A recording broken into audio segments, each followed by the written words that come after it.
Hey everyone, welcome back to another YouTube video, and in this video I'll be showing you guys how to fix Canva app update bug on iPhone.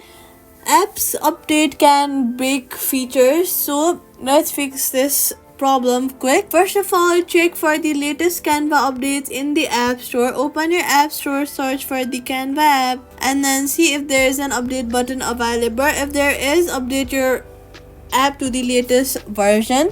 Then restart your iPhone after updating. Press and hold the power button and the volume button at the same time, then slide to power off. Then reopen your phone after switching it off. Then reinstall Canva if the problems persists.